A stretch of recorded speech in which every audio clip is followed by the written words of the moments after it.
이제 소개 네, 일단 저부터. 신유 먼저 해주시면 됩니다. 안녕하세요. 전 이번에 연세대학교 22학번 의학과 합격하게 된 김신여라고 합니다.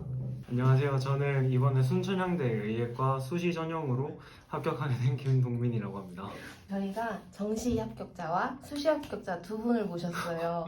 기존에 이제 동민 학생은 촬영을 해주셨던 건데 정시와 수시에 대한 조금 비교를 하기 위해서 같이 이제 모시게 되었고 근데 이제 신유 학생이 재수를 어떻게 했는지부터 얘기를 해보시면 좋을 것 같아요. 저는 일단 대학교 1학년 다니고 있다가 이제 코로나 사태 때문에 동아리도 못 하고 친구랑도 뭐 딱히 뭐 재밌는 게 없어서 흥미를 못 느끼고 있었는데 거기다가 이제 주변 친구들이 하나둘씩 의대를 가니까 네, 저도 수능 공부를 했던 것 같습니다. 기존에 다니던 대학은 어디였는데요? 저는 이제 그때는 수시로 서울대학교 건설환경공학부를 네, 다니고 있었어요. 서울대를 포기하고 의대를 갈 정도로 네. 의대에 관련해서 가고 싶었던 마음이 확고했던 거예요. 그게 없지 않아 있죠. 그리고 솔직히 제가 수시로 갔다 했잖아요. 네. 근데 어쨌든 이게 3년 동안 꾸준히 잘했다면 만족하고 갔겠지만 제가 이제 어쨌든 1학년 때 좋은 성적을 받지 못해서 과에 대한 불만족도 어느 정도 있었던 것 같습니다. 학원을 어떻게 결정을 하신 건지 궁금합니다. 일단 저는 무조건 기숙학원을 들어오고 싶었고요. 왜냐면 저는 일단 뭐 핸드폰이라든지 친구라든지 방해를 잘 받는 타입이어서 무조건 이제 다 격리될 수 있는 기숙학원을 고르고 싶었고, 그다음에 한 가지 더 이제 굳이 재종을 선택한 이유는 아무래도 이제 다른 선생님들이 어떻게 생각하시는지 이걸 약간 배우고 싶었어요. 배운 다음에 합쳐서 그러니까 짧게 해서 나만의 방식을 새로 만든다. 그런 방식으로 공부를 해보고 싶어서 여러 수업을 들을 수 있는 데를 선택을 했습니다. 그러면 재종 기숙에서도 많은 학원이 있잖아요. 근데 이제 하이퍼로 확정을 지은 건 어떤 이유 때문이에요? 아무래도 하이퍼, 그러니까 여기는 의대 간 기숙은 소규모여서 약간 장점이 있었던 것 같아요. 어쨌든 소규모면 그 케어도 되고 면학 분위기 같은 것도 좀 잘 잡히고 하니까 그게 좀 장점으로 보였던 것 같습니다. 네. 제 친구를 새로 사귈 수밖에 없고 그 친구에서 영향을 아예 벗어날 수는 없다고 생각하는데 그거 관리는 어떻게 하셨어요? 사람마다 다르다고 생각을 해요. 솔직히 이 부분에 대해서는. 저 같은 경우는 뭐랄까 여기서 실패를 하면 군대로 끌고 그렇게 뻔했기 때문에 정해져 있었어요. 사실 저한테는. 그래서 좀 절박하게 저한테 느껴졌고 네. 어쨌든 그냥 단순 1년 반이 아니라 이제 휴학이 좀 길어지다 보니까 3년 이렇게 되잖아요. 그래서 친구 관계도 저는 최소화를 했던 것 같아요. 조금 이기적으로 공부를 했던 것 같습니다. 저도 이건 좀 느꼈던 게 이제 저는 친구를 좀 두루 많이 사귀는 편이었는데 그게 나중에 가서는 좀 수험 생활에서 집중을 할 수 없다고 느낀 점이 좀 많았어요. 나중에 가면은 사소한 거 하나에도 영향을 받기 때문에 수험 생활과 관련 없는 거는 최대한 줄여가야 되지 않나라는 생각이 들었습니다. 신유 학생 과고 네. 졸업자잖아요. 그러다 보니까 수능에 대한 성적이 없어서 마지막 반으로 배정이 되었다가 네네. 승반을 첫 번째 반으로 했던 걸로 기억이 나는데 네. 그 과정에서의 학습법이 조금 많이 궁금해요. 어떻게 공부했는지 말해주세요. 저는 경기 과고를 나왔고요. 그래서 이제 어떻게 보면 물지로 선택을 했어요. 그래서 물리는 솔직히 익숙했고 수학도 솔직히 익숙했고 그래서 이제 뭐 약점이라고 할 게 국어였으니까 국어를 주 메인으로 했죠. 제가 자습 시간 대부분 국어에 할애를 했고 네, 일단 그런 식으로 시작을 했던 것 같아요. 국어 같은 경우는 그럼 어떻게 하기로 한 거예요? 국어는 일단은 뭐 다른 과목도 마찬가지인데 일단 수능이라는 걸 아예 몰랐으니까 어쨌든 제가 나이로 치면 삼수인데 첫 번째 수능이었단 말이에요. 네, 그래서 기출문제를 봤죠. 이런 걸 물어보는구나. 그럼 내가 이런 걸 보기 위해 어떤 걸 공부해야 되나? 이런 것들을 선생님들이 다 일단 알려주실 거란 말이에요. 본인들 생각 같은 거를. 그런 걸 일단 처음에는 이제 빨아들였죠. 그리고 해보고 따라 해보는데 이건 좀 맞는 것 같다 싶으면 가져가고 아닌 것 싶으면 좀 바꿔보고 이런 식으로 제 시간을 가졌던 것 같아요. 처음에는 자습 시간을 많으니까 쭉 그냥 국어 공부법을 찾았던 것 같습니다. 국어 선생님 중에는 가장 잘 맞았던 선생님은 어느 분이셨어요? 일단 제가 약간 6, 9월 그때까지는 제 방법을 찾았고 정말 파이널 가서 이제 조한규 쌤 특강을 들었거든요. 네. 그때쯤 가니까 제 방법론에 약간 궁금증, 문제점들이 좀 있었는데 그 특강을 들으면서 그게 해결이 된달까 보완이 된 느낌이 좀 많이 받았고 그다음에 언어와 매체 같은 경우는 제가 완전 노베이스였는데 뭐 조재현 쌤한테 질문도 많이 가고 그 쌤도 이제 심화 선택 수업 들으면서 보완이 됐던 것 같습니다. 저도 여기서 좀 덧붙이고 싶은데 방금 전에 국어 공부를 할 때 본인의 방법을 좀 많이 찾으셨다고 네네. 했잖아요. 저는 내신에서는 그냥 그저 외우는 게 주가 되었기 때문에 수능에도 딱히 익숙하진 않았거든요. 근데 이제 재수 생활을 하면서 수능이라는 게 뭔지 그리고 그 국어든 수학에서 필요로 하는 게 뭔지 좀 생각이 많이 선행되어야 하고 본인이 방법이 선생님의 수업을 받되 거기서 자신에게 맞는 것만 취합해서 공부를 하는 게 수능이라는 거를 준비하는 입장에서는 되게 중요하다고 생각을 해요. 이제 콘텐츠 얘기 좀 해보고 싶은데 네네. 우리 신유 학생은 저는 일단 수학 피트나 수학 중킬러 10? 네. 우리 동민 학생도 얘기했던 컨텐츠 아닌가요? 네, 그거는? 어쨌든 그거는 되게 몰입해서 풀었던 것 같아요. 틀린 게 있으면 오답도 하고 안 틀렸더라도 약간 그 흐름이 있을 거 아니에요? 문제지의 흐름 그런 걸 약간 계속 봤던 것 같습니다. 그리고 이제 데일리 컨텐츠라고 해가지고 일주일에 5일 월화수목금 동안 이제 하루치 분량을 꼭 하는 게 있는데 그거를 약간 소홀히하지 않고 하는 편이었던 것 같습니다. 안 하는 과목들이 생기면 약해지기 마련이니까. 근데 가장 궁금한 게 정시든 수시든 학생들끼리 있다 보면 컨텐츠가 이게 좋다 저게 좋다 얘기가 많이 들리면 나도 이걸 풀어보고 싶잖아요. 안 풀면 되게 불안하고 그런 건 없었어요? 둘 다? 제가 어땠어요? 먼저 말할까요? 먼저. 저는 이제 수학 같은 경우에는 학원에서 주는 컨텐츠 이외에는 하나도 안 풀었었는데 저는 솔직히 자신의 공부 방향에 따라서 컨텐츠도 정해져야 된다고 생각을 해요. 주위에서 친구들이 다 말하더라도 이제 친구들은 친구들이 공부 방법이 있는 거고 나는 나만의 공부 방법이 있는 거니까 그거에 맞춰서 콘텐츠가 따라가야 되는 거니까 친구의 콘텐츠에 대한 평가랑 제가 하는 콘텐츠의 평가랑 맞지 않아서 어느 정도 걸러들었던 부분도 있고요. 어쨌든 기준은 자기가 돼야 되니까 친구들의 평가에 휘둘리지는 않았던 것 같아요. 저도 동의를 합니다.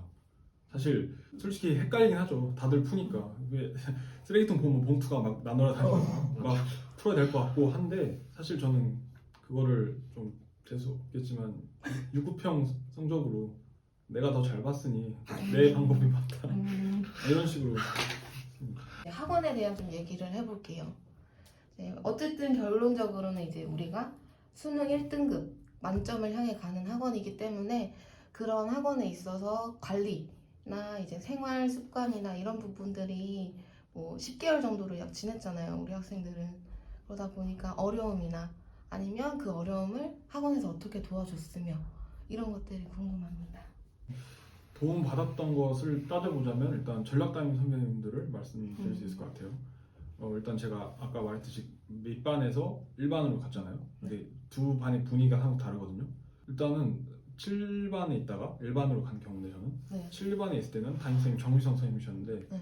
그때는 솔직히 적응하기 힘들었어요. 솔직히 맨날 앉아있는 것도 계속 한 10시간씩 앉아있는 것도 적응이 안 됐는데 그럴 때가 너무 힘들 때마다 이제 정례 시간마다 선생님께서 재밌는 얘기를 해주시고 독려도 해주셔서 집중할 수 있었던 것 같고 일반 가서는 어느 정도 이제 앉아있는 게 배했어요. 네, 몸에 뱄는데 그 이후에는 이제 김영원 선생님이셨거든요.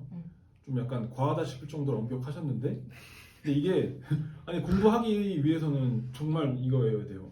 진짜 뭐 옷도 그렇고 뭣도 그렇고 그냥 정신 상태가 잘못된 이게 너무 좀 말투가 그런데 어쨌든 도움 됐습니다 저한테는. 그 분위기가 솔직히 뭐 시기에 따라 달랐지만 그 분위기가 저한테 도움이 됐습니다. 그러니까 담임 선생님의 스타일이 신유 학생에게 잘 맞은 네, 잘 거네요. 맞았던 것 같아요. 타이밍 맞게 이렇게 잘 변했던 것 같아요. 생활 관리 측면에서 말씀을 하셨으니까 저는 공부 방향에 말을 하고 싶은데 어쨌든 저희 학원이 이제 재수종합학원이고 선생님이 수업이 주가 되다 보니까 공부 방향도 그에 맞춰서 이제 본인이 주대를 가지되 선생님 거를 따라가기 위해서는 자습 방향, 공부 방향도 좀 많이 달라져야 된다고 생각을 하거든요. 그거를 저는 선생님 간의 상호작용을 통해서 많이 도움을 받았던 것 같아요. 질의응답 시간이라던가 아니면 따로 과목 상담을 신청한다거나. 네, 갑자기 궁금한 게 생겼는데 9평 이후에 이제 본인들이 독학을 하겠다고 이제 어느 정도 정리가 된 것 같다라고 해서 이제 퇴소를 하는 학생들이 많이 발생을 해요. 가장 많이. 그쵸. 네, 그런 학생들을 보면서 본인들은 흔들리지 않았었는지. 사실 몇 달만 더 참지라는 생각을 제일 먼저 했거든요. 아니, 왜냐면 제가 이 기숙학원의 장점 중 하나가 루틴을 만들어 주잖아요. 그냥 맨날 똑같이 사니까 맨날 저희끼리 농담으로 쳇바퀴 도는 것 같다라고 할 정도로 맨날 똑같이 하는데 그게 결국에는 수능 날도 맨날 똑같이 그때 일어나서 그때 밥 먹고 몸 푼 다음에 그때 시험 보는 거니까 이게 딱 긴장감도 덜하고 딱 맞는단 말이에요. 근데 그거를 굳이 왜 나가서 깨겠다는 건지 솔직히 이해가 안 돼요. 자습 시간 부족하다는 것도 뭐 저는 납득 안 됐어요. 저는 솔직히 자습 시간 넘치다고 생각할 정도로 뭐 이것도 하고 저것도 하고 시간 좀 있었거든요. 그래서 나가는 건 솔직히 비추합니다. 저도 전체적으로는 거의 이야기가 똑같은 것 같아요. 이제 제가 확실하게 정했던 이유가 9평까지 하고 나서 나가서 이제 성공한 애들 못 봤다라는 얘기를 들어서 이제 남아 있는 걸로 확신을 하게 됐었어요. 맞아. 네. 그리고 한 군데 있으면은 끝까지 가는 게 이제 성공의 비결이라고도 들었고요. 중간에 뭐 흔들리는 거는 당연히 흔들리고 힘들 때는 당연히 힘들지만 그때 핑계를 대지 말고 그냥 우직하게 나가는 게 제일 낫다고 생각합니다. 아무래도 가장 큰 거는 평가원 이후에 학생들이 많이 슬럼프가 오는 것 같아요. 맞죠? 네. 안 왔어요? 슬럼프? 저는 약간 운이 따랐어요. 네. 딱 그 처음 들어왔을 때 공부하기 너무 싫었을 때 약간 재밌게 풀어주셨고 공부 딱 해야겠다 맘 먹었을 때 잡아줘. 딱 잡혔고 해가지고. 근데 슬럼프라는 게 그 좋게 말하면 슬럼프인데 나쁘게 말하면 공부하기 싫어서 핑계 대는 거일 수도 있잖아요. 근데 이제 진짜 저는 일침이네. 딱히 크게 슬럼프가 있는 구간이 특별하게 있다라기보다는 그냥 스트레스가 점차 쌓였는데 이제 그게 한 번에 터지는데 그쪽에 핑계를 붙여주니까 그 핑계 때문에 터진 거죠. 좀 그렇다고 생각을 해요. 그래서 주기적으로 스트레스를 관리해주는 게 더 중요하다고. 그러니까 그렇게 하기 위해서 뭐 생활 담임 선생님이나 전략 담임 선생님이나 그렇게 있는 거고. 내 옆에 이제 성공한 친구들도 있고 실패한 친구들도 있잖아요. 솔직히 말해서. 그렇죠. 지금도 이제 어느 정도 결과는 다 취합이 됐고 하니까 주변에 들리는 소문에 의하면 성공한 친구들은 이런 건 꼭 했던 것 같고 실패를 한 애들은 이래서 실패했구나. 본인이 생각을 많이 했느냐 안 했느냐. 어떤 그러니까 생각? 이제 선생님이 수업을 듣고 나서 이제 이게 왜 나오냐, 뭐 이렇게 하면 더 좋지 않냐 이렇게 생각해 보는 것도 있고 그냥 선생님이 수업한 대로 그대로 그냥 받아들이는 친구들도 있고. 근데 이제 선생님의 수업을 그대로 받아들이고 외우려고 하는 애들이 좀 크게 좋은 결과는 못 받은 것 같아요. 똑같은 수업을 듣더라도 본인이 생각을 많이 해야 이제 나중에 적응도 할 수 있고. 선생님의 수업을 보더라도 이렇게 말하면 좀 재수없게 들릴 수도 있는데 좀 비판적으로 본다고 해야 되나? 그게 좀 되게 중요한 것 같아요. 뭐 국어 같은 경우에는 문장과 문장 사이의 관계를 본다면 이게 아니라 다른 거에서도 연결하는 게 더 좋지 않나? 이런 생각을 하기도 하고 수학 같은 경우에는 굳이 이걸 빼야 되나? 이런 것들도 생각을 하는 게 당연하고 이제 수능에서 요구하는 것도 그런 공부가 아닌가라는 생각이 이제 주제 넘지만 하게 되네요. 그러면 동민 학생이 얘기한 걸로는 그럼 수업이 밑바탕이 돼야 되는 거네요.